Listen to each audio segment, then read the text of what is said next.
Well, you've been sheltered in place now for at least a couple of weeks, and according to the president, this is going to last at least another month longer. And the thing is, that can be really, really difficult on any marriage, even a great marriage. That can be tough. So what we thought that we would do is over the course of the next few weeks, at least as long as this lasts, we'd post a short video on our YouTube page just giving you some ideas and some suggestions about things that you might do to strengthen your marriage even now while you're locked in together. And today what I want to do is I want to start with a question that I think a lot of couples have when they go through rough spots in their marriage, and this could be an example of a rough spot in your marriage. The question is this: shouldn't marriage come more naturally to us? Like if we were right for each other, if our relationship was right, wouldn't this relationship be a lot easier? And the unequivocal answer to that question is no. Marriage doesn't come naturally for anybody, and all marriages take an enormous amount of work. And I want to show you why. Now I'm going to draw a picture, and I'm going to tell you right at the get-go here, I am a terrible artist, so I'm going to ask you to give me a lot of grace. But I want to explain why marriages take so much work and why marriage doesn't come naturally to anybody. A lot of people make the assumption that a marriage is like, well, let's imagine a flat piece of ground. Let's imagine a rock on that piece of ground. We'll let that rock represent your marriage. Here's ideally where you would like your marriage to be. Here's where you don't want your marriage to be.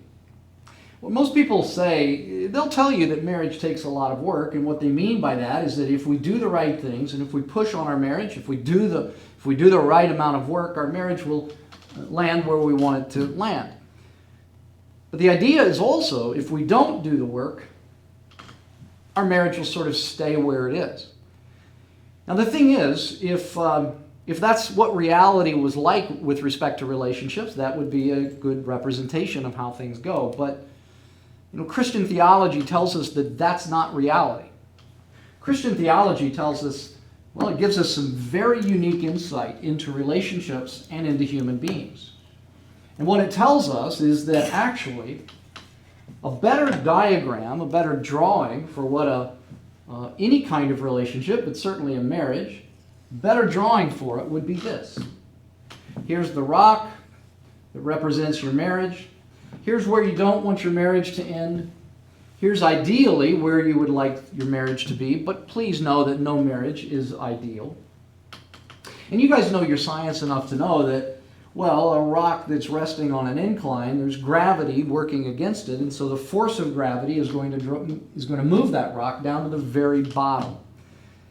As you think about marriage, if this rock represents your marriage, the thing that you need to understand is that the natural resting place of a marriage, the natural resting place, where it naturally goes, without any work, where it naturally goes, is to destruction.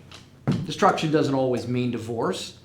It might mean two people who've been married for a number of years and say, you know what, we're just roommates. Might look like a couple that says, he let his job get in the way, I let my job get in the way. Might look like a couple that says we put too much emphasis on the kids and we didn't do enough for our marriage. Could look like that. Marriage ending up at a place that, well, no one ever wanted it to end up. The Bible tells us that the reason that happens is that, well, the force working against any human relationship is sin. The Bible says that we are all sinners. And from the very beginning of time, sin has been working against relationships. It divides people, it tears them apart. And so in any marriage, sin is working against the marriage. By sin, I mean things like, my self-centeredness, my critical spirit, my need to always be right, my refusal to ever say I'm wrong, my refusal to forgive my spouse. Those are the kinds of things that I mean by sin. The problem is that sin is always working against our marriage. Now the good news is this. There are specific things that you can do to resist the force of sin in your marriage. We'll talk about that next week. But here's your assignment for this week.